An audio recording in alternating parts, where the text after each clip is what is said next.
एक समय की बात है। एक बार एक राज्य था। उसके राजा के व्यवहार के कारण सभी पड़ोसी राजाओं के साथ उसके मित्रता के व्यवहार थे, यानी कि सभी राजा उसके अच्छे मित्र थे।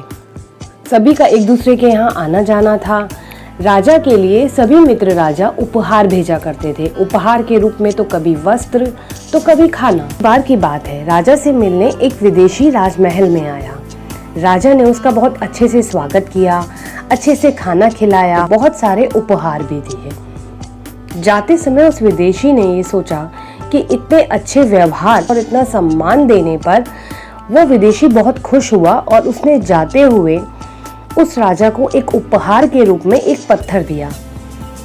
राजा ने बहुत ही सम्मान से उस उपहार को स्वीकार किया।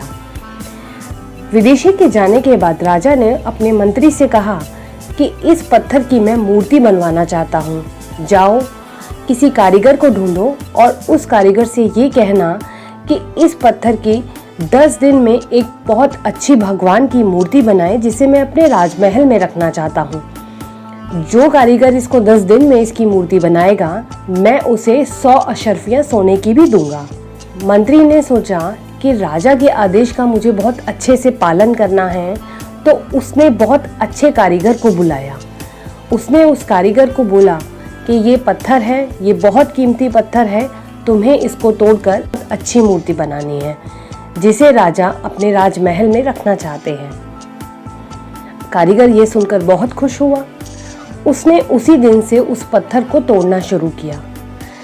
कारीगर ने जब उस पत्थर को तोड़ना शुरू किया, पहले दिन उस पत्थर पर बहुत चोट मारी, वो पत्थर नहीं टूटा।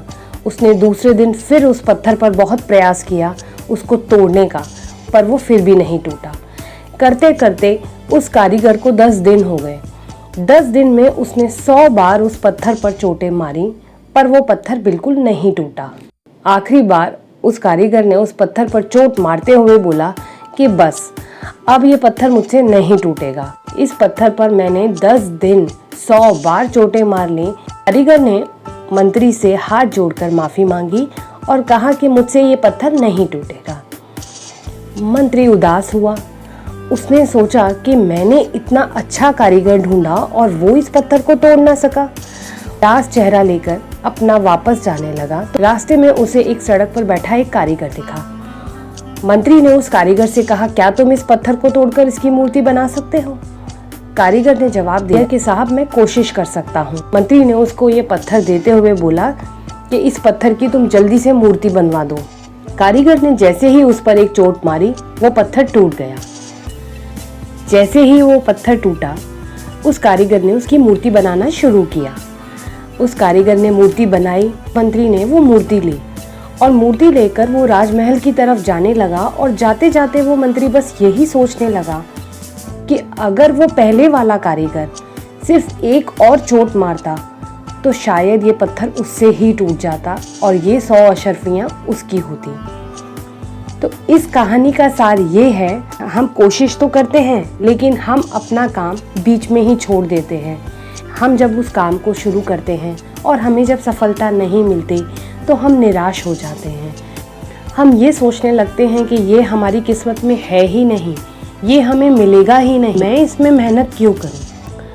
आप अपने सपनों को अगर पूरा करना चाहते हैं, एक और कोशिश, बस एक कोशिश और, ये सोचकर हमें आगे चलना है, आगे बढ़ना है। उस कारीगर की तरह अगर हम आखिरी में अपनी मंजिल को छोड़ दें तो वो जीत हासिल हमें नहीं होगी। बस एक बार हमें कोशिश करनी है, थोड़ी सी मेहनत करनी है, थोड़ा सा हमें धैर्य रखना है। क्या पता जिस काम को हम आज छोड़ रहे हैं वो अगले ही पल सिर्फ एक ही कोशिश में पूरा हो जाए। तो इसीलिए हमें पेशेंस, धैर्य और मेहनत की बहुत ज़रूरत है। आपका काम नहीं हुआ तो निराश ना हो, मेहनत करें। मेहनत अपना असर ज़रूर दिखाती है, किसी को जल्दी तो किसी को देर से, पर मेहनत अपना असर ज़रूर दिखाती है। इसीलिए मेहनत करते रहें। कहीं ऐसा ना हो कि वो सोने की अशर्फियाँ कोई और ले जाए।